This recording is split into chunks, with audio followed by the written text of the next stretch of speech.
ಸುದೀರ್ಘವಾದಂಥ 10 ವರ್ಷಗಳ ಹೋರಾಟ ಇದೆ. CBI ಅಧಿಕಾರಿಗಳು ಎಷ್ಟರ ಮಟ್ಟಿಗೆ ಈ ಕೇಸ್ನಲ್ಲಿ ಇನ್ವಾಲ್ವ್ ಆಗಿದ್ರು ಅಂತಾದರೆ ಆ ಚಾರ್ಜ್ ಶೀಟ್ನ ನೋಡಿದ್ರೇ ಎಷ್ಟರ ಮಟ್ಟಿಗೆ ಆ ಚಾರ್ಜ್ ಶೀಟ್ ಸ್ಟ್ರಾಂಗ್ ಆಗಿದೆ ಅನ್ನೋದು ಗೊತ್ತಾಗುತ್ತೆ.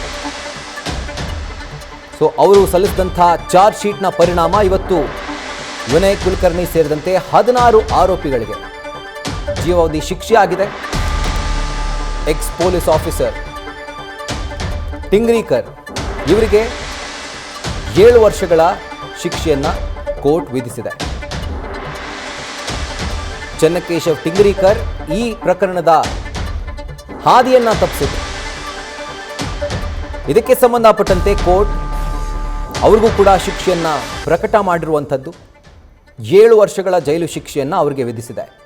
ಇದರ ಜೊತೆಗೆ ಯೋಗೇಶ್ ಗೌಡ ಅವರ ಮಕ್ಕಳ ವಿದ್ಯಾಭ್ಯಾಸಕ್ಕಾಗಿ 16 ಲಕ್ಷ ರೂಪಾಯಿ ಪರಿಹಾರದ ಹಣವನ್ನು ಅಪರಾಧಿಗಳು ಕೊಡಬೇಕು ಅನ್ನುವಂಥ ತೀರ್ಪನ್ನು ಇವತ್ತು ಕೋರ್ಟ್ ಕೊಟ್ಟಿರುವಂಥದ್ದು. ಪ್ರತಿ ಸೆಕ್ಷನ್ಗೂ ಪ್ರತ್ಯೇಕವಾಗಿ ಕೋರ್ಟ್ ದಂಡವನ್ನು ವಿಧಿಸಿದೆ, ಶಿಕ್ಷೆಯನ್ನು ಪ್ರಕಟ ಮಾಡಿದೆ. ಸೊ ಇದರಲ್ಲಿ ಕೊಲೆ ಜೊತೆಗೆ ಕೊಲೆಗೆ ಒಳಸಂಚು ಇದೆರಡಕ್ಕೂ ಜೀವಾವಧಿ ಶಿಕ್ಷೆನೇ ಇರುವಂಥದ್ದು. ಸೊ ಹೀಗಾಗಿ ಈ ಪ್ರಕರಣದಲ್ಲಿ ಎಲ್ಲ ಆರೋಪಿಗಳನ್ನು ಪರಿಗಣನೆಗೆ ತೆಗೆದುಕೊಂಡಂತಹ ಸಂದರ್ಭದಲ್ಲಿ, ಅಂದರೆ ಅಪರಾಧಿಗಳನ್ನು ಪರಿಗಣನೆಗೆ ತೆಗೆದುಕೊಂಡಂತಹ ಸಂದರ್ಭದಲ್ಲಿ ಗರಿಷ್ಠ ಶಿಕ್ಷೆ ಇದ್ದದ್ದೇ ಜೀವಾವಧಿ ಶಿಕ್ಷೆ. ಹೀಗಾಗಿ ಎಲ್ಲ ಅಪರಾಧಿಗಳಿಗೆ ಜೀವಾವಧಿ ಶಿಕ್ಷೆಯನ್ನು ವಿಧಿಸಲಾಗಿದೆ, ಎಕ್ಸೆಪ್ಟ್ ಈ ಪ್ರಕರಣದ A19 ಆಗಿರುವಂಥ ಚೆನ್ನಕೇಶವ್ ಟಿಂಗ್ರೀಕರ್. ಸೊ ಇವರು ಆಗಿನ ಸಂದರ್ಭದಲ್ಲಿ 2016ರ ಜೂನ್ 15ರಂದು ಯೋಗೇಶ್ ಗೌಡ ಅವರ ಕೊಲೆ ಏನಾಗಿತ್ತು ಆ ಸಂದರ್ಭದಲ್ಲಿ ಈ ಕೇಸ್ನ IO ಆಗಿದ್ರು, ಇನ್ವೆಸ್ಟಿಗೇಷನ್ ಆಫೀಸರ್ ಆಗಿದ್ರು, ತನಿಖಾಧಿಕಾರಿ ಆಗಿದ್ರು. ಸೊ ಇವರಿಗೆ 7 ವರ್ಷಗಳ ಜೈಲು ಶಿಕ್ಷೆಯನ್ನು ಕೋರ್ಟ್ ವಿಧಿಸಿದೆ. ಸೊ ಎಲ್ಲೋ ಒಂದು ಕಡೆ ಎಷ್ಟೇ ಪ್ರಭಾವಿಯಾಗಿದ್ದರೂ ಕೂಡ, ಎಷ್ಟೇ ರೀತಿಯಾದಂಥ ಪ್ರಯತ್ನಗಳನ್ನು ಮಾಡಿದ್ರೂ ಕೂಡ, ಒತ್ತಡವನ್ನು ತಂದರೂ ಕೂಡ, ಬೆದರಿಕೆಗಳನ್ನು ಹಾಕಿದ್ರೂ ಕೂಡ ಸತ್ಯ ಗೆಲ್ಲುತ್ತೆ ಅಥವಾ ನ್ಯಾಯ ಎಲ್ರಿಗೂ ಒಂದೇ ಅನ್ನುವಂಥ ಸಂದೇಶವನ್ನು ಈ ಕೇಸ್ ಸಾರಿದೆ. ಆ ಚಾರ್ಜ್ ಶೀಟ್ನ ಓದಿದಂತಹ ಸಂದರ್ಭದಲ್ಲಿ, ಅಂದರೆ CBI ಅಧಿಕಾರಿಗಳು ಸಲ್ಲಿಕೆ ಮಾಡಿದಂಥ ಚಾರ್ಜ್ ಶೀಟನ್ನು ಓದಿದಂಥ ಸಂದರ್ಭದಲ್ಲಿ ಈ ಅಂಶ ನಮಗೆ ಗೊತ್ತಾಗುತ್ತೆ.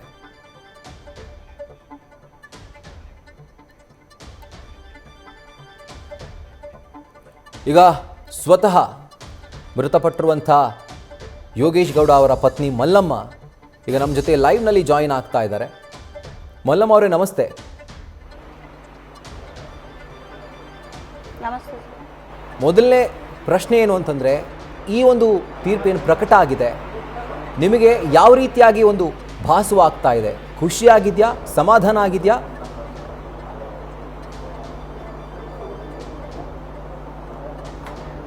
ಇದ್ರೊಳಗೆ ಖುಷಿ ಪಡೋಕೆ, ಸಂತೋಷ ಪಡೋಕೆ ಏನಿಲ್ಲ ಸರ್. ಖುಷಿ ಪಡೋಕೆ ಅವ್ರು ಬಂದು ನನ್ನ ಮಗ್ಳದಾಗ ಅದಾರ, ನನ್ನ ಬಾಜು ಅದಾರ, ನನ್ನ ಗಂಡ ಜೀವಂತ ನನ್ನ ಮನೆಗೆ ಬಂದಾನಂದ್ರೆ ಖುಷಿ ಪಡ್ಬೋದಿತ್ತೆ. ಇವತ್ತು ಅವ್ರನ್ನ ಕಳ್ಕೊಂಡು 10 ವರ್ಷ ಏನು ಕಷ್ಟಪಟ್ಟೆವೆಲ್ಲ, ಮುಂದಾದರೂ ಅದಕ್ಕೆ ಆ ಕಷ್ಟ ನಮ್ಮ ಏನು ಸಹಿಸಿದ್ದ ಇದನ್ನು ತಪ್ಪಿದ್ದಲ್ಲ, ಮುಂದಾದರೂ ನಾವು ಆ ಕಷ್ಟ ಅನುಭವಿಸಬೇಕಲ್ಲ. ಸೊ ಮೇಡಮ್, ನಮ್ಗೆ ನಿಜವಾಗ್ಲೂ ಈ 10 ವರ್ಷಗಳ ಕಾಲ ನಿಮ್ಮ ಆ ಒಂದು ನೋವೇನಿತ್ತು ಅಥವಾ ಆ ಭಯ ಏನಿತ್ತು, ನ್ಯಾಯ ಸಿಗುತ್ತಾ ಇಲ್ವಾ ಅನ್ನುವಂಥ ಒಂದು ಭಯ, ಸೊ ಎಲ್ಲ ಒಂದು ಕಡೆ ಅದಕ್ಕೆ ನ್ಯಾಯಾಲಯದ ಒಂದು ತೀರ್ಪು ಉತ್ತರ ಕೊಟ್ಟಿದ್ಯಾ?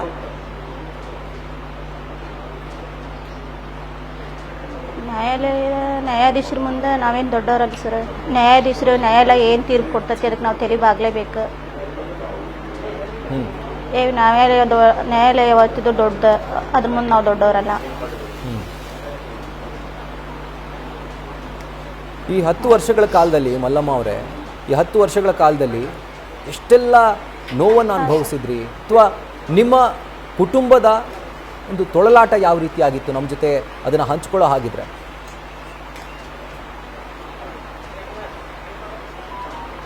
ಸಾಕಷ್ಟಂತೂ ನೋವು ಪಟ್ಟೇವು ಸರ್. ಗಂಡನ ಕಳ್ಕೊಂಡು ನನ್ನ ಕಡೆ ನೋವು ಪಟ್ರೆ, ಗಂಡನ ಮನೆಯವ್ರ ಕಡೆ ಒಂಥರ ನೋವು ಪಟ್ಟೇವು ಸರ್. ತವ್ರ ಮನೆ ಕಡೆದವ್ರ ಕಡೆ ಒಂಥರ ನೋವು ಪಟ್ಟೇವಿ. ನನ್ನ ಮಕ್ಳು ಕಷ್ಟಪಡೋದು ನೋಡಿ ಅದನ್ನೂ ಒಂಥರ ನೋವು ಪಟ್ಟೇವಿ. ಯಾರು ನೋವು ಅಂತ ಹೇಳ್ಕೊಳ್ಳೋದು ಸರ್. ಸೊ ಈ ಒಂದು ಕೇಸ್ನಲ್ಲಿ ಕೋರ್ಟ್ ಅಂತೂ ಗರಿಷ್ಠ ಶಿಕ್ಷೆಯನ್ನು ವಿಧಿಸಿದೆ. ಸೊ ಇದಕ್ಕಿಂತ ಹೆಚ್ಚಿನ ಶಿಕ್ಷೆ ಆಗಬೇಕು ಅಂತ ಇತ್ತಾ ನಿಮಗೆ?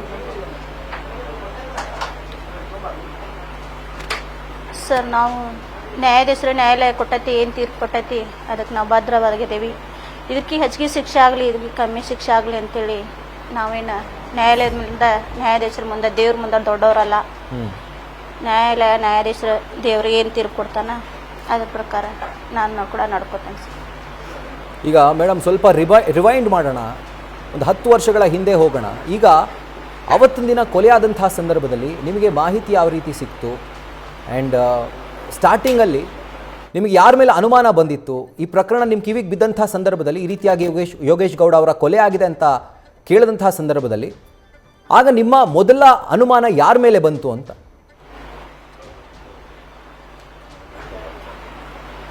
ಮೊದಲೇ ಅನ್ಮಲ್ ಸರ ಜಾಸ್ತಿ, ಯಾಕಂದ್ರೆ ನಾವು ಗಂಡನ ಮನೆಯವ್ರು ಇನ್ನೂ ಆಸ್ತಿ ನಮ್ಮ ತಂದೆ ತಾಯಿ ಅದಾರ ಅನ್ನುವಂಥ ಉದ್ದೇಶಕ್ಕೆ ನನ್ನ ಗಂಡ ಯಾವ ಆಸ್ತಿ ಅಂತಸ್ತು ಕೇಳೋಕ್ಕಿಲ್ಲ. ಹಂಗಾಗಿ ಬೆಳ್ಳಿಗಟ್ಟಿ ಹೊಲ ಅನ್ನುವಂಥದ್ದು ಒಂದು ಹೊಲ ನಾವು ನನ್ನ ಗಂಡ ಖರೀದಿ ಮಾಡಿದ. ಆ ಹೊಲದಾಗ ಸ್ವಲ್ಪ ಆಗಾಗ ಕಿರಿಕಿರಿ ಬಿಟ್ಟರೆ ಬೇರೆ ಏನು ಕಿರಿಕಿರಿ ನಮ್ಗೆ ತೋರಿಸಿಲ್ಲ ಸರ್. ಅವರು 1-2 ಸರಿ ನಾವು ಅಲ್ಲಿ ಅಡುಗೆ ಮಾಡ್ಕೊಂಡು ಊಟ ಮಾಡಕ್ಕಂತ ಹೋಗಿದ್ವಿ, ಅವಾಗ ಅವರು ಒಂದು ಸ್ವಲ್ಪ ಕಿರಿಕಿರಿ ಬಿಟ್ಟರೆ ಬೇರೆ ಯಾವತ್ತು ನಮ್ಮ ಕಿರಿಕಿರಿ. ನಾವು ಯಾಕಂದ್ರೆ ಬಾಗ್ಲ ಬಿಟ್ಟು ಹೊರಗೆ ಹೋಗಿದ್ದು ಗೊತ್ತಿಲ್ಲ, ಹೊರಗೆ ಹೋಗಿಲ್ಲ. ಜಿಮ್ನಲ್ಲಿ ಅವ್ರ ಕೊಲೆ ಆಗುತ್ತೆ ಮೇಡಮ್, ಯೋಗೇಶ್ ಗೌಡ ಅವರ ಕೊಲೆ ಆಗುತ್ತೆ. ಅವ್ರದ್ದೇ ಜಿಮ್, ಅವರ ಒಡೆತನದ ಜಿಮ್. ಅದು ವರ್ಕೌಟ್ ಮಾಡುವಂತಹ ಸಂದರ್ಭದಲ್ಲಿ ನುಗ್ಗಿ ಖಾರದ ಪುಡಿ ಎರಚಿ ಭೀಕರವಾಗಿ ಮಾರಕಾಸ್ತ್ರಗಳಿಂದ ಹಲ್ಲೆ ಮಾಡಿ ಕೊಲೆ ಮಾಡ್ತಾರೆ. ಸೊ ಆ ಮೊಮೆಂಟನ್ನು ನಮ್ಮ ಜೊತೆ ಶೇರ್ ಮಾಡ್ಕೊಳ್ಳೋ ಹಾಗಿದ್ರೆ ಎಕ್ಸಾಕ್ಟಾಗಿ ಏನಾಯಿತು, ಆ್ಯಂಡ್ ನಿಮ್ಮ ಕಿವಿಗೆ ಈ ಒಂದು ಸುದ್ದಿ ಯಾವ ರೀತಿಯಾಗಿ ಬಂತು, ಆ್ಯಂಡ್ ಎಂಥ ಒಂದು ಶಾಕ್ ಆಗಿರಬೇಕು ನಿಮಗೆ ಆ ಒಂದು ಸಂದರ್ಭದಲ್ಲಿ? ಅವತ್ತು ಏನೇನಾಯಿತು ಅಂತ ಎಕ್ಸ್ಪ್ಲೈನ್ ಮಾಡೋ ಹಾಗಿದ್ರೆ, ಅವತ್ತು ಆ ಒಂದು ಘಟನಾವಳಿಗಳನ್ನು ಎಕ್ಸ್ಪ್ಲೈನ್ ಮಾಡೋ ಹಾಗಿದ್ರೆ.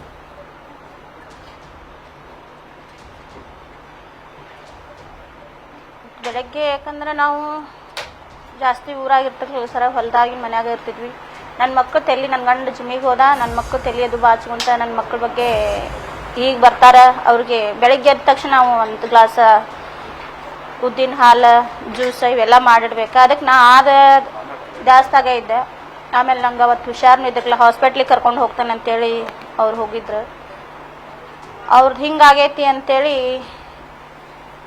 ಸಡನ್ಲಿ ನಮ್ಗೆ ಅಲ್ಲೇ ಹೊಲ್ದಾಗ ಒಬ್ರು ಬಂದ ಒಂದು ಹುಡುಗ ಹೇಳಿದ. ಆದರೆ ನಂಬಿಲ್ಲ, ನನ್ನ ಗಂಡಗೆ ಏನೂ ಆಗೋಲ್ಲ, ನನ್ನ ಗಂಡನ ಅಂಥವ್ರು 100 ಮಂದಿ ಹೊಡೆಯುವಂಥ ಶಕ್ತಿ ನನ್ನ ಗಂಡನ ಕಡೆ ಐತಿ. ಆ ಥರ ನಾನು ಅವನಿಗೆ ತುಳಿತೀನಿ, ಶುನಿಶ್ ಬೆಳ್ಸೇನಿ, ನನ್ನ ಗಂಡಗೆ ಏನೂ ಆಗೋಲ್ಲ ಅನ್ನುವಂಥ ಭಾವನಾದಾಗ ನಾನು ಜಿಮ್ಮಿಗೆ ಹೋಗಿದ್ದೆ. ಆ ಥರ ಆಕೈತಿ, ಆ ಮನುಷ್ಯನ್ಗೆ ಹಂಗೆ ಹಾಕೈತಿ ಅಂತ ಇವತ್ತಿನ ಕೂಡ ನೆನೆಸ್ಕೊಳಕ್ಕೆ ಆಗ್ತಿಲ್ಲ ಸರ್. ಯಾಕಂದ್ರೆ ಆ ಮನುಷ್ಯ ಯಾರಿಗೆ ಅನ್ಯಾಯ ಮಾಡ್ದವಲ್ಲ, ಯಾರ ಆಸ್ತಿನೂ ಕಸ್ಕೊಂಡವಲ್ಲ. ಈ ರಾಜಕೀಯ ವೈಷಮ್ಯ ಅನ್ನುವಂಥದ್ದೇ ಈ ಒಂದು ಕೊಲೆಗೆ ಪ್ರಮುಖ ಕಾರಣ ಅಂತ ಹೇಳಲಾಗ್ತಾ ಇದೆ. ಹಾಗಿದ್ರೆ ಇದರ ಕುರಿತಾಗಿ ಏನಾದರೂ ನಿಮ್ಮ ಮನೇಲಿ ನಿಮ್ಮ ಜೊತೆ ಹಂಚ್ಕೊಂಡಿದ್ರಾ? ಈ ರೀತಿಯಾಗಿ ಬೆದರಿಕೆಗಳು ಬರ್ತಿದ್ದಾವೆ, ಗಲಾಟೆ ಆಯಿತು, ಇದೆಲ್ಲವೂ ಕೂಡ? ಇಲ್ಲ ಸರ್, ಆ ಥರ ನಮ್ಮ ಮುಂದೆ ಅಂಥದ್ದೇನು ಅವರು ಮಾಡ್ತಿರ್ಲಿಲ್ಲ. ಆದ್ರೆ ಎಲ್ಲನೂ ಏನು ಮುಂಜಾನಿಂದ ಸಾಯಂಕಾಲ ಮಟ್ಟ ಏನು ನಡೀತೈತೆ ಎಲ್ಲನೂ. ಯಾಕಂದ್ರೆ ನಮಗೆ ನನ್ನ ಗಂಡನ ನನಗೆ, ನನ್ನ ಗಂಡಗೆ, ಯಾಕಂದ್ರೆ ಪ್ರತಿದಿನಾನು ರಾತ್ರಿ ಆಗಲಿ ಕ್ಷೇತ್ರ ಜನ ನನ್ನ ಗಂಡನ ಕಡೆ ಇರಾಕಾಗ್ತಿರಲಿಲ್ಲ. ಆದ್ರೆ ಹಿರಿಯರು ಕುಂದರ್ಸ್ಕೊಂಡು ಹಿರಿಯರ ಜೋಡಿನೂ ಮಾತಾಡ್ತಿದ್ರು. ಆದ್ರೆ ನನ್ನ ಕಳ್ಳ ಬೆಳ್ಳಿ ಅನ್ನೋವಂಥದ್ದು ಯಾವುದು, ಗಂಡನ ಮನೆ ತವ್ರ ಮನೆ ಅನ್ನುವಂಥದ್ದು ಕಳ್ಕೊಂಡಿದ್ದಕ್ಕೆ ನಾವು ಗಂಡ ಇಂತ 2 ಕಷ್ಟ ಸುಖ ಮಾತಾಡ್ಕೋಬೇಕು. ಆದ್ರೆ ಯಾವತ್ತು ಅವ್ರು ಹಿಂಗೆ ದ್ವೇಷ ಪಾಶ ಅದೇ ಒಂದಿಟ್ಟು ಹೊಲದಾಗ ಅಟ್ಟ ಕಿರಿಕಿರಿ ಆಗ್ತೈತಿ ಮಾಡ್ತೈತೆ ಅನ್ನೋದು ಬಿಟ್ಟೆ ಯಾವತ್ತು ಅವ್ರ ದ್ವೇಷ ಗೀಷ ಮಾಡಿಲ್ಲ ಸರ್. ಯಾರು ಕೂಡ ದ್ವೇಷ ಕಟ್ಕೊಂಡ್ರೇ ಇಲ್ಲ. ಸೊ ಈಗ ಈ ಒಂದು ಪ್ರಕರಣದಲ್ಲಿ ಬೆದರಿಕೆ ಹಾಕಿರೋದು ಕೂಡ ನ್ಯಾಯಾಲಯ ತುಂಬ ಸೀರಿಯಸ್ ಆಗಿ ಪರಿಗಣಿಸಿರುವಂಥದ್ದು ಸಾಕ್ಷಿಗಳಿಗೆ. ಇನ್ಫ್ಯಾಕ್ಟ್ ನಿಮ್ಮನ್ನು ಪ್ರತಿಕೂಲ ಸಾಕ್ಷಿ ಅಂತ ಹೇಳಿ ಇದರಲ್ಲಿ ಪರಿಗಣನೆ ಮಾಡಲಾಗಿದೆ ಮೇಡಮ್. ಅದಾದಮೇಲೆ ಕೆಲವೊಂದಷ್ಟು ಊಹಾಪೋಹಗಳು ಕೇಳಿ ಬಂತು, ಗಾಳಿ ಸುದ್ದಿಗಳು ಕೇಳಿ ಬಂತು, ನೀವು ಕಾಂಗ್ರೆಸ್ ಸೇರ್ಕೊಳ್ಳೋದಕ್ಕೆ ಮುಂದಾಗಿದ್ರಿ. ಸೊ ನಿಮ್ಮ ಮೇಲೆ ಕೂಡ ಒಂದು ರೀತಿಯಾಗಿ ಒಂದು ಊಹಾಪೋಹದ ಸುದ್ದಿ ಹರಿದಾಡ್ತಾ ಇತ್ತು. ಆ್ಯಂಡ್ ಈಗ ಸದ್ಯಕ್ಕೆ ಕೊನೆಯದಾಗಿ ಕೋರ್ಟ್ ಮಕ್ಕಳ ವಿದ್ಯಾಭ್ಯಾಸಕ್ಕೆ 16 ಲಕ್ಷ ರೂಪಾಯಿಯನ್ನು ಒಂದು ಪರಿಹಾರದ ರೂಪದಲ್ಲಿ ಕೊಡಬೇಕು ಅಂತ ಆದೇಶ ಮಾಡಿದೆ. ಇದೆಲ್ಲದರ ಬಗ್ಗೆ ಏನು ಹೇಳಕ್ಕೆ ಇಷ್ಟಪಡ್ತೀರಾ? ನ್ಯಾಯಾಧೀಶರಿಗೆ, ನ್ಯಾಯಾಲಯಕ್ಕೆ, ಆಮೇಲೆ ನನ್ನ ಕ್ಷೇತ್ರ ಜನಕ್ಕೆ ನಾನು ತುಂಬ ಹೃದಯ ಧನ್ಯವಾದ ಹೇಳ್ತೇನೆ ಸರ್. ಇವತ್ತಿನ ಮಟ್ಟಿಗೆ ನನ್ನ ಕ್ಷೇತ್ರ ಜನನ ನನಗೆ ಧೈರ್ಯ, ನನ್ನ ಕ್ಷೇತ್ರ ಜನನ ನನ್ನ ಎತ್ತಿಡಿದ್ದು ಅವ್ರ ಆಶೀರ್ವಾದನ ಸರ್ ಇದಕ್ಕೆ. ನಿಮ್ಮನ್ನು ಪ್ರತಿಕೂಲ ಸಾಕ್ಷಿಯಾಗಿ ಈ ಒಂದು ಕೇಸ್ನಲ್ಲಿ ಪರಿಗಣಿಸಿರೋದ್ರ ಬಗ್ಗೆ ಏನು ಹೇಳ್ತೀರಾ ಮೇಡಮ್?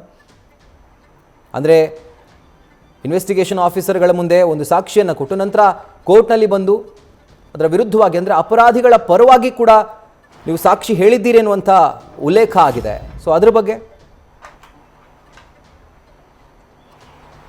ಸರ್, ನಾನು ನ್ಯಾಯಾಲಯದ ಮುಂದೆ ನ್ಯಾಯಾಧೀಶರ ಮುಂದೆ ಏನು ಹೇಳ್ಕೋಬೇಕು ಹೇಳ್ಕೊಂಡು ಸರ್, ಯಾರ ಬಗ್ಗೆ ವಿರೋಧವಾಗಿ ಹೇಳ್ಬೇಕು, ಯಾರ ಬಗ್ಗೆ ಇದನ್ನು ಮಾಡ್ಬೇಕಂತ ಏನಿಲ್ಲ. ನ್ಯಾಯಾಧೀಶರು ಏನು ಕೇಳಾರ ಅದಕ್ಕೆ ನಾನು ನ್ಯಾಯಾಲಯದ ಮುಂದೆ ಏನು ಹೇಳ್ಬೇಕು ಹೇಳಲ್ಲ ಸರ್. ಓಕೆ, ಈಗ ಮಕ್ಕಳು ಯಾರ ಜೊತೆಗಿದ್ದಾರೆ ಮೇಡಮ್? ನನ್ನ ಜೋಡಿನ ಅದಾರ ಸರ್. ಹೌದಾ? ಓಕೆ, ಈಗ ಮಕ್ಕಳು ಏನು ಮಾಡ್ತಿದ್ದಾರೆ, ಏನು ಓದ್ತಾ ಇದ್ದಾರೆ? ಸರ್, ಒಂದು ಹುಡುಗ ಡಿಗ್ರಿ ಮಾಡತ್ತಾನ ಸರ್. ಹುಡುಗ ಒಬ್ಬಾಕಿ ದೊಡ್ಡಕಿ ಮದ್ವೆ ಮಾಡೇವಿ. ಒಬ್ಬಾಕಿ ಫಸ್ಟ್ ಪಿ ಯು, ಒಬ್ಬಾಕಿ ಸೆಕೆಂಡ್ ಪಿ ಯು ಕಲಿಯತ್ತಾರ ಸರ್. ಓಕೆ. ಸೊ ಈಗ ಈ ಬೆದರಿಕೆಗಳೆಲ್ಲ ಬಂದವು ಅಂತ ಏನು ಉಲ್ಲೇಖ ಆಗಿದೆಯಲ್ಲ ಮೇಡಮ್ ಚಾರ್ಜ್ ಶೀಟ್ನಲ್ಲಿ, ಸೊ ನಿಮಗೇನಾದರೂ ಈ ಥರದೊಂದು ಎಕ್ಸ್ಪೀರಿಯೆನ್ಸ್ ಆಗಿದೆಯಾ? ಬೆದರಿಕೆ ಹಾಕುವಂಥದ್ದು ಅಥವಾ ಬೇರೆ ಒಂದು ಜಾಗಕ್ಕೆ ಕರೆದು ಹೆದರಿಸುವಂಥದ್ದು, ಆಮಿಷ ಒಡ್ಡುವಂಥದ್ದು ನಿಮಗೇನಾದರೂ ಇದು ಎಕ್ಸ್ಪೀರಿಯೆನ್ಸ್ ಆಗಿದೆಯಾ ಅಥವಾ ಬೇರೆಯವ್ರಿಗಾಗಿದೆ ಅಂತ ನಿಮಗೇನಾದರೂ ಇದ್ರ ಬಗ್ಗೆ ಗೊತ್ತಾಯ್ತಾ?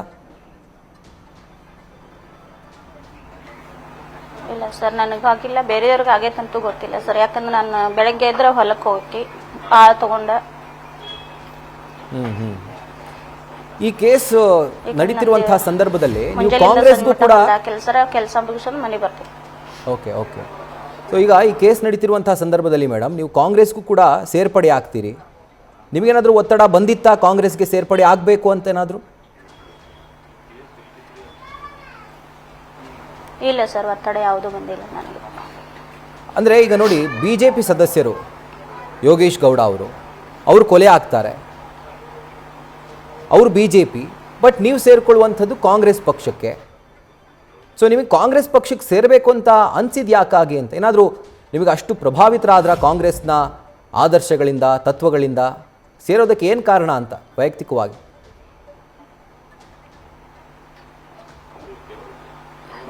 ಹಂಗೇನಿಲ್ಲ ಸರ್, ನನ್ನ ಗಂಡನು ಸ್ಟಾರ್ಟಿಂಗ್ ನಮ್ಮ ಮನ್ಯಾಗೆಲ್ಲ ನಮ್ಮ ಫ್ಯಾಮಿಲಿನ ಕಾಂಗ್ರೆಸ್ನೊಳಗೆ ಬಂದಿದ್ದ. ಜಡ್ ಪಿ ಬಂದು ನಾವು BJP ಬಂದಿದ್ದ. ಫಸ್ಟ್ಗೆ ನಾವು ಕಾಂಗ್ರೆಸ್ನಾಗ ಎಲ್ಲ ನಮ್ಮ ಅಂತಾನು ಕಾಂಗ್ರೆಸ್ನಾಗ ಬಂದಿತ್ತು. ನನ್ನ ಗಂಡ ಯಾವಾಗ ಜಡ್ ಪಿ ಇಲೆಕ್ಷನ್ ಮಾಡಿದ್ರಲ್ಲ ಅವಾಗ ನಾವು BJP ಬಂದಿದ್ದೆ. ಅದೇನು ಹಂಗೇನಿಲ್ಲ, ನಮ್ಗೆ ಲಕ್ಷ್ಮೀ ಹೆಬ್ಬಾಳ್ಕರ್ ಅವ್ರು ಅದಾರ, ಅವ್ರು ಏನೋ ಒಂದು ಮುಂದೆ ದಾರಿ ತೋರಿಸ್ತಾರ ಅನ್ನುವಂಥ ಒಂದು ಉದ್ದೇಶಕ್ಕಷ್ಟೇ ಬಿಟ್ಟರೆ ಬೇರೆ ಯಾವ ಉದ್ದೇಶಕ್ಕೂ ಇಲ್ಲ. ಈಗ ಕೋರ್ಟ್ ಮೇಡಮ್ ಇವತ್ತು ಆದೇಶದಲ್ಲಿ 16 ಲಕ್ಷ ರೂಪಾಯಿ ಪರಿಹಾರದ ರೂಪದಲ್ಲಿ ಹಣವನ್ನು ಮಕ್ಕಳ ವಿದ್ಯಾಭ್ಯಾಸಕ್ಕೆ ಜೊತೆಗೆ ಯೋಗೇಶ್ ಗೌಡ ಅವರ ಸಹೋದರ ಗುರುನಾಥ್ ಗೌಡ ಅವ್ರಿಗೆ ಕೊಡಬೇಕು ಅಂತ ಹೇಳಿದೆ. ಬಟ್ ಆ ಜಡ್ಜ್ಮೆಂಟಲ್ಲಿ ಎಲ್ಲೂ ಕೂಡ ನಿಮ್ಮ ಹೆಸರು ಉಲ್ಲೇಖ ಆಗಲ್ಲ. ಕಾರಣ ಏನು ಅಂತಂದರೆ ಹಾಸ್ಟೈಲ್ ವಿಟ್ನೆಸ್, ನೀವು ಪ್ರತಿಕೂಲ ಸಾಕ್ಷಿ ಅಂತ ಹೇಳಿ. ಸೊ ಇದ್ರ ಬಗ್ಗೆ ಏನು ಹೇಳಕ್ಕೆ ಇಷ್ಟಪಡ್ತೀರಾ ನೀವು?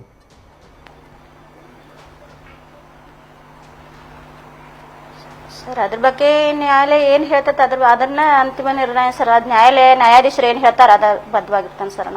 ಯಾಕಂದ್ರೆ ನಾನು ಪಟ್ಟಷ್ಟೇ, ನನ್ನ ಮಕ್ಕಳನ್ನ ಪಟ್ಟಷ್ಟ ಯಾರೂ ಪಟ್ಟಿಲ್ಲ ಸರ್. ಎಲ್ಲರೂ ಅವ್ರವ್ರ ಸ್ವಾರ್ಥಕ್ಕೆ ಅವ್ರ ರಾಜಕೀಯ ಬಳಸ್ಕೊಂಡಾರ ಅಷ್ಟೇ.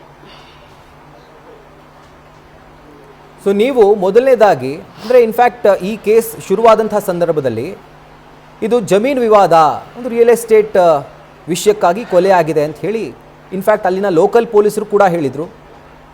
ಆಗಿನ ಗೃಹ ಸಚಿವರು ಜೊತೆಗೆ ಈಗಿನ ಗೃಹ ಸಚಿವರಾಗಿರುವಂತಹ ಪರಮೇಶ್ವರ್ ಅವರು ಕೂಡ ಹೇಳಿದರು. ಬಟ್ CBI ಎಂಟ್ರಿ ಕೊಡುತ್ತೆ, ಇದು ರಾಜಕೀಯ ದ್ವೇಷಕ್ಕಾದಂಥ ಕೊಲೆ ಅಂತ. ಆ ಇಡೀ ಪ್ರಕರಣಕ್ಕೆ ಒಂದು ಹೊಸ ಆಯಾಮವನ್ನು ಕೊಡುತ್ತೆ. ನಿಮಗಿದಾಗ ಶಾಕ್ ಆಗಿತ್ತಾ ಅಥವಾ ನೀವು ಕೂಡ ಅಂದ್ಕೊಂಡಿದ್ರಾ ಇದು ರಾಜಕೀಯ ಪ್ರೇರಿತ ಕೊಲೆನೇ ಇದು ಅಂತ?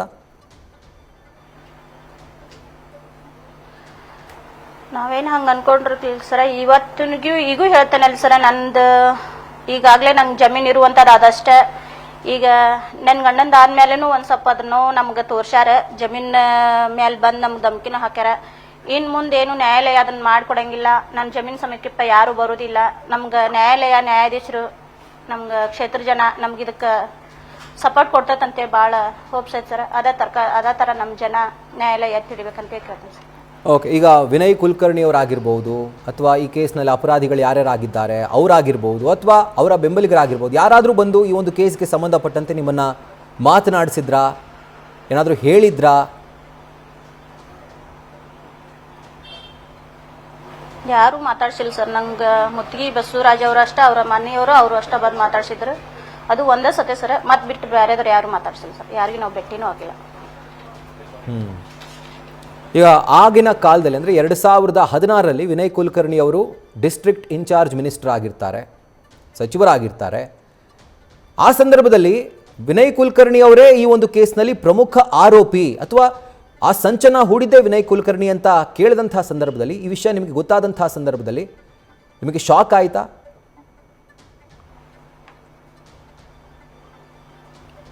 ಹಾಂ ಸರ್, ಮತ್ತೆ ಶಾಕ್ ಪಡುವಂಥ ವಿಷಯನೇ ಅಲ್ಲ ಸರ್, ಶಾಕ್ ಆಗುತ್ತೆ. ಅಂದ್ಕೊಂಡಿದ್ರ ಹೋಗ್ಲಿ? ನಾವು ಯಾವುದೂ ಅನ್ಕೊಂಡಿರ್ಲಿಲ್ಲ ಸರ್. ಯಾಕೆ ನಮ್ದು ಆಸ್ತಿ ಸಂಬಂಧ ಯಾವಾಗಿತ್ತು, ಜಗಳ ಆಗಿರ್ತಿತ್ತ, ಆಸ್ತಿ ಸಂಬಂಧ ಅಂತ ನಾವು ಅಲ್ಲಿಂದ ಇಲ್ಲಿ ಮಟನೂ ಭಾಷೆವಿ. ಇವಾಗ ನ್ಯಾಯಾಧೀಶರು ಏನು ಹೇಳಾರಲ್ಲ ಅದ್ರ ಬಗ್ಗೆ, ಅದ್ರ ಮೇಲೆ ನಾವು ಇದನ್ನು ಮಾಡ್ತೀವಿ ಸರ್. ಈಗ ತಂದೆಯನ್ನು ಕಳ್ಕೊಂಡಿರುವಂತಹ ಮಕ್ಕಳು ನಿಜವಾಗ್ಲೂ ಅವ್ರಿಗೆ ದಿಕ್ಕೇ ಇಲ್ಲದಂತೆ ಆಗ್ಬಿಡುತ್ತೆ. ಸುಮಾರು 10 ವರ್ಷಗಳ ಕಾಲ ತಂದೆ ಇಲ್ಲದ ಕೊರಗನ್ನು ಮಕ್ಕಳು ಅನುಭವಿಸಿದ್ದಾರೆ. ಅವರ ಮನಸ್ಥಿತಿ ಯಾವ ಥರ ಇತ್ತು ಅಂತ ಜಸ್ಟ್ ಒಂದು ಕುತೂಹಲ ನಮಗೆ. ಆ 10 ವರ್ಷಗಳಲ್ಲಿ ಅವ್ರು ಎಷ್ಟರ ಮಟ್ಟಿಗೆ ನೋವನ್ನು ಅನುಭವಿಸಿರಬೇಕು, ಎಷ್ಟರ ಮಟ್ಟಿಗೆ ಆ ತೊಳಲಾಟವನ್ನು ಅನುಭವಿಸಿರಬೇಕು?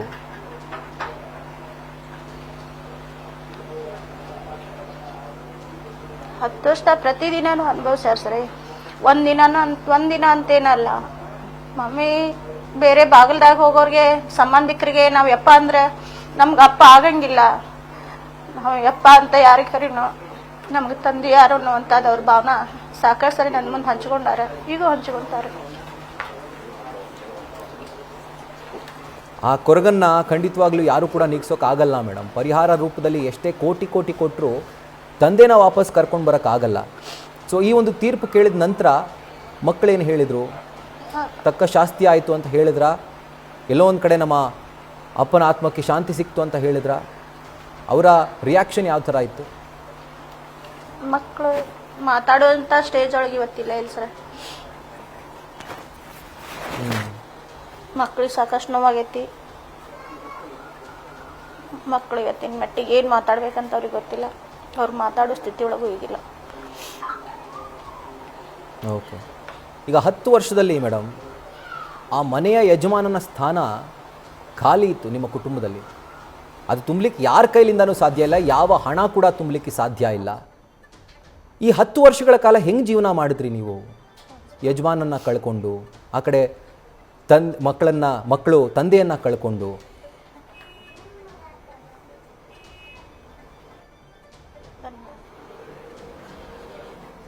ಜೀವನ ಮಾಡಕ್ಕನ್ನೋಕೇನು ಜೀವನನ ಬೇಡ.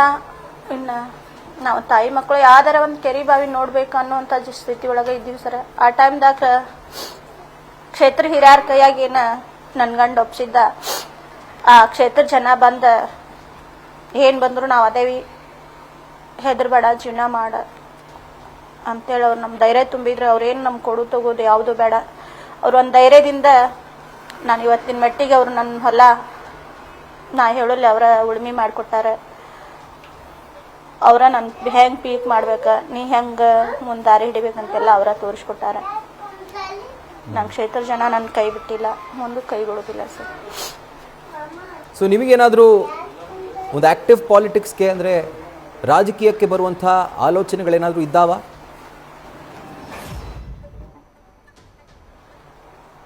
ಸರ್ ನನಗೇನಂತ ಅನ್ನೋಕ್ಕಿಂತ ನನ್ನ ಮಗ ಒಂದು 6-7 ವರ್ಷ ಆಯ್ತು. ಪ್ರತಿದಿನಾನು ಅವರಪ್ಪ ನೆನೆಸ್ಕೊಳ್ಳೋದು, ಅವರಪ್ಪನ ಬಗ್ಗೆ ವಿಚಾರ ಮಾಡೋದು. ನನಗೆ ಸಾಲಿ ಕಲಿಬೇಕು, ನಾ ಜಾಸ್ತಿ ಆಸ್ತಿ ಮಾಡ್ಬೇಕು, ನಾನು ದೊಡ್ಡ ಕೋಟ್ಯಾಧೀಶ ಆಗ್ಬೇಕು ಅನ್ನೋಂಥ ಅವ್ನು ಕನಸ್ಕೊಂಡಿಲ್ಲ. ನನ್ನ ಕ್ಷೇತ್ರನ ನಾವು ದುಡಿಬೇಕು, ನನ್ನ ಕ್ಷೇತ್ರದ ಮನಸ್ಸು ಗೆಲ್ಬೇಕು. ನಮ್ಮಪ್ಪ ಏನು ಆಸೆ ಪಟ್ಟಿದ್ನೆಲ್ಲ ಆಸೆ ಪೂರ ಮಾಡ್ಬೇಕು. ಅವ್ರೇನು ಸಾಕಷ್ಟು ಇವತ್ತಿನ ಮಟ್ಟಿಗೂ ಒಂದು ನೀರ್ಲಿಂದ ಹಿಡಿದು ಒಂದು ಮನೇಲಿಂದ ಹಿಡ್ದು ಅವ್ರೇನು ಪಡಾತಾರಲ್ಲ, ಆ ಕಷ್ಟ ಎಲ್ಲ ನಾ ಕೇಳ್ಬೇಕು. ನನ್ನ ಕಷ್ಟ ಅವ್ರ ಮುಂದೆ ಹಂಚ್ಕೋಬೇಕು ಅನ್ನೋ ಭಾವನಾದಾಗ ನನ್ನ ಮಗ ಹೊಂಟಾನ. ಅವನೇನು ರಾಜಕೀಯ ಮಾಡ್ಬೇಕು ಅನ್ನುವಂಥ ಆಸೆ ಅವಂಗೈತಿ. ಅವ್ನ ಅದರೊಳಗೆ ಬೆಳೆಸ್ತಾನೆ ಸರ್. ರೈಟ್ ಮೇಡಮ್, ಆಗಲೇ ಹೇಳಿದ ಹಾಗೆ ಆ ಒಂದು ಸ್ಥಾನವನ್ನು ತುಂಬಲಿಕ್ಕೆ ಸಾಧ್ಯ ಇಲ್ಲ. ಬಟ್ ಎಲ್ಲೋ ಒಂದು ಕಡೆ ಅವರ ಸಾವಿಗೆ ನ್ಯಾಯವನ್ನು ಇವತ್ತು ಕೋರ್ಟ್ ತೀರ್ಪಿನ ಮುಖಾಂತರ ಒದಗಿಸಿದೆ ಅನ್ನೋದನ್ನು ನಾವು ಕೂಡ ಭಾವಿಸ್ತೀವಿ. ದೇವರು ನಿಮಗೆ ಮತ್ತಷ್ಟು ಶಕ್ತಿಯನ್ನು ಕೊಡಲಿ, ಮಕ್ಕಳಿಗೆ ಒಳ್ಳೇದು ಮಾಡಲಿ. Thank you so much News First ಜೊತೆ ಮಾತಾಡಿದ್ದಕ್ಕೆ.